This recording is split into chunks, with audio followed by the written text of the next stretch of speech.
يا ملك اوصيك لا تمشه بسكه غلط وتجنب الوردة وابعد من الاختلاط وامسك فيها العز. من كلمات الشاعر ابو مالك الحشف أدى طلال القاضي.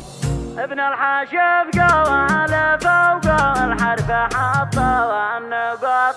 ابن الحاشف قوال فوق الحرف حطه والنقاط وابدع يبدع على سكته على حرف ضاد. شعر ولي رواس شمخ ما نزل وهبط مهمني نوذله وحقد وصاحب هياط. واذا مدحت وامدح الابطال ما امدح سقط والجدد روى بعيني والرموش البساط.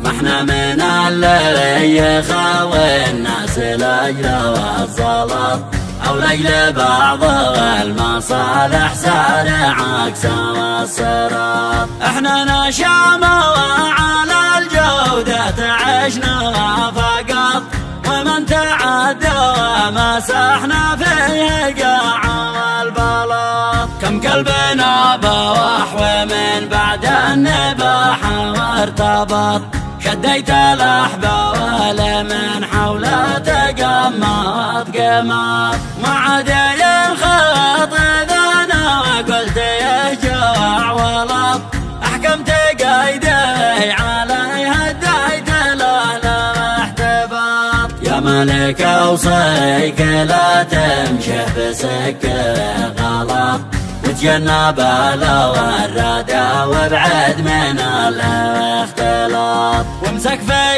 العز والنعمة وسخط الوسط لا يقعد أكثر الزمان في دكة الاحتياط. وعيش شامخ كما هامت وقمت برط وكن بهلوك وربعك في النوايب محاط وارقع بيدويك لا شطيت في الناس شط واحذر من الكبر لو ملك ملانا الشماط. وعيش عيشه والثيابه دون عيشه والقطط واصبر على الوقت لان ويجلدك بالصياط وحط بينك وبين الكذب حاجز وخط وعيش بالصدق تلقى السعد والانبساط. وادعس على النواذل